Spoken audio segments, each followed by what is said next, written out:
Take me back 3 weeks ago to March 17th. Where did it happen? What happened? Just talk me through what happened. So I was going to work, and then I got my crew ready. We got to the job site. I worked for Spivey Services, flag traffic control, and we were just got done. We were getting done setting up the signs and everything. And right when I parked my truck, I heard a sizzling sound, and then 2 seconds later, I heard there was a big poof, and my whole pants caught on fire. What did you think was going on? I was panicking. I was trying to pack down the fire, trying to get the batteries and vape out of my pocket, and I quickly opened the door. Luckily, it was cold, fresh air, so it was luckily to smother the fire. When your pant leg first caught fire, did you know it was the vape?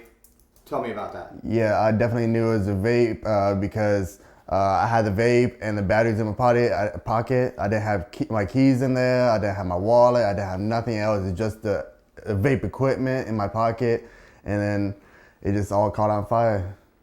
How long was your leg on fire for? Shoot, probably a good 5-10 seconds, and it literally crawled down my whole pants leg all the way to my ankle. How did you get the fire out? I tried to pat it with my hand, but then I just started to run around on the outside where it was cold and fresher. So because I was trapped in the truck because my seatbelt wouldn't unlock, and then my door wouldn't unlock, and so I put it in park. I had to put it in park while I'm burning, and then step outside and try to put it out. Were you driving at the time, or were you parked? Exactly right when I parked, that's when it happened. Really? So how long have you been vaping for? I've been vaping for close to 10, 12 years. Have you ever had anything like this happen before? I had it happen one other time, and that was when I was driving. Pretty much the same incidents, but it wasn't that bad. I thought it was like a little spoof, so I just a little quick burn, and that was about it. Did that one leave a mark? Just a little tiny indent of the battery on the back of my thigh, and a little bit more on my groin area, but that's about it. Okay. So once you got the fire out and you realized you were seriously injured, I've seen pictures of your hand, your leg. Obviously, you have severe burns on your legs. What did you do next once you got the fire out? My employees called my boss. They told my boss what happened while I was holding my hand and my leg, and I said I had to go to the hospital. I had to go to the hospital. This is not good. This is not good. My skin's falling off, and then I drove myself to the hospital because I didn't want to wait for an ambulance and stuff. And they checked me in right then and there. I told them it was an emergency, and they immediately brought out a wheelchair for me. So you're at the hospital. Tell me what the process was. What did you have to go through? So first they checked out everything. They cut my pants off with scissors, and then they had to call the ambulance because the Princess Anne Santerra does not have a burn unit. So they rushed me to Norfolk in an ambulance where they put me under, and then they took all my black dead skin off, burnt skin, and then they put me in the back room resting with everything. How long were you in the hospital? About 2 weeks and 1 day. Did they tell you what degree burns did you have? Was it first degree burns that you had on your leg? I think it was second or third because they said it was really deep. Yeah. So I had to, after that, I had to get skin grafts. So they took skin from my right thigh and my left shin, stretch it out, and put it on my burn area, on my ankle and my whole left thigh. So 2 weeks in the hospital, correct? Yes. And then now you're staying at Mom's house, correct? Yes. Which is obvious because, I mean, he needs the TLC, correct, Mom? How's your recovery been? It's been hard to walk by myself, so I had to use a walker now. I'm not able to go back to work for another 2 weeks.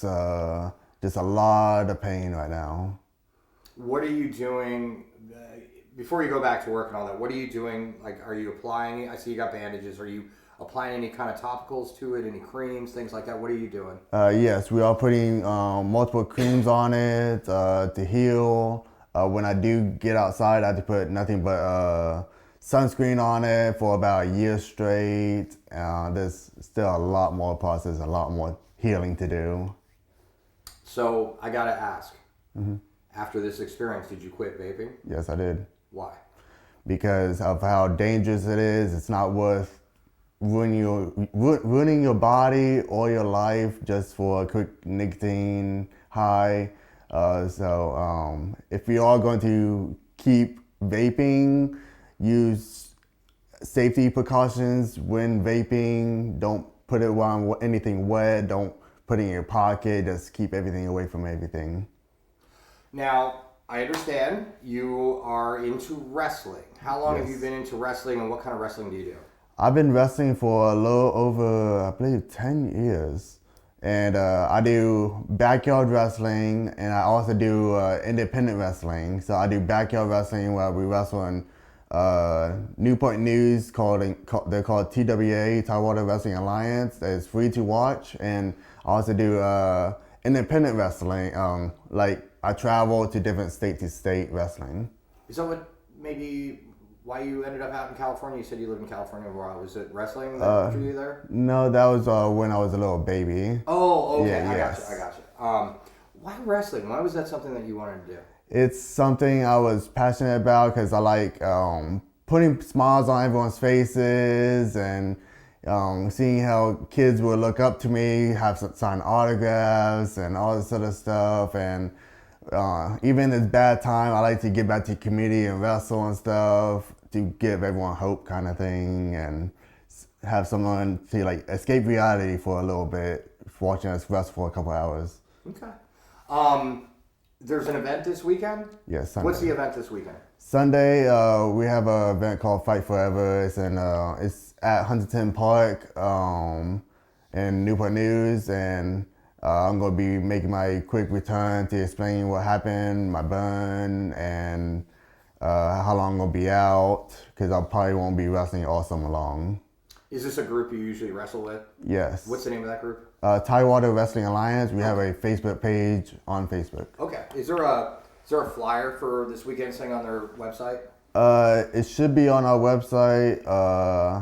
I'm not sure. I had to ask the promoter for some of the flyers. Okay. I mean, because if it's on their Facebook, I might use it for the story just to kind of show the flyer when you're talking about that. Why do you want to speak at this event this weekend? Because it's one of our big events. It's one of our pay-per-views, so I want to, because I'm actually going to be hosting it, so I'm going to be announcing the next match, and I'm going to be in character and out of character, and I'm going to be pretty much explaining what happened and everything to give more awareness out over Facebook and everything, because my pictures actually went viral on Facebook with over 10,000 shares all over Facebook. Wow. And was this on the wrestling website or your personal? My personal. Okay. What's your wrestling name? Zach the Machine. It is the Machine Eli Davis. The Machine Eli Davis. Yeah. What's the origin of that?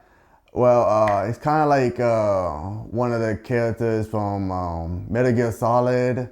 I come out with an eye patch, bandana, and stuff like that. I look all rugged and stuff like that. This is a terrible experience that happened to you. What, people that watch this story tonight, kids, a lot of kids vape. That's a big problem. What is the main message that you want to get out about these contraptions?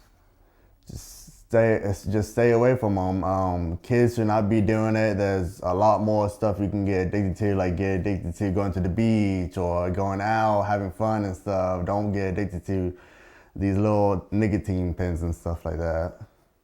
And I think the big thing is you're a proven example of how dangerous they are. Talk about that.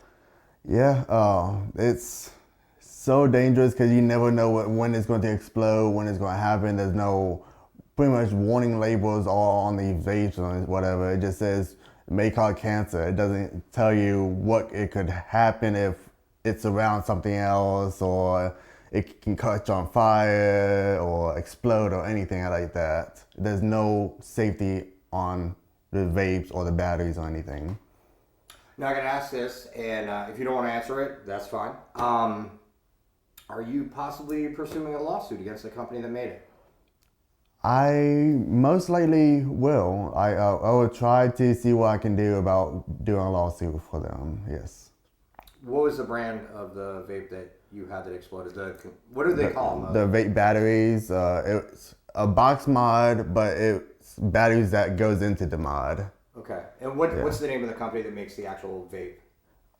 There's a different one. I think it was.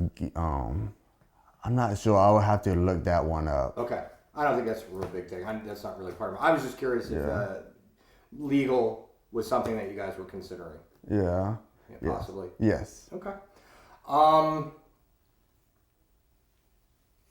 Last chance to just kind of say, don't do this. Don't be like me. What do you got?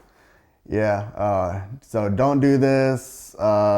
As you can probably see my leg, it's not worth it. It's going to take about 6 months to a whole year to even be able to do what you need to do.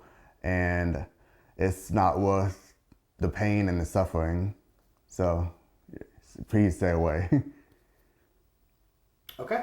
Let me do the picture from 3 weeks ago of your hand. It was completely charred. Talk about how bad it was and what we're looking at now. So my hand was completely burnt and it was falling off.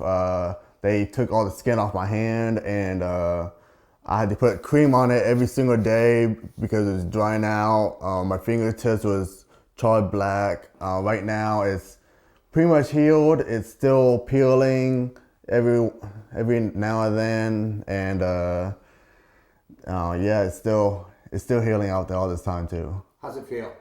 It's good. I've movement in my hand because before I wasn't able to bend it or anything, and my right thumb is hard to like bend it completely. That's how far I can bend it. So it's not all the way down, but it's like 80% healed.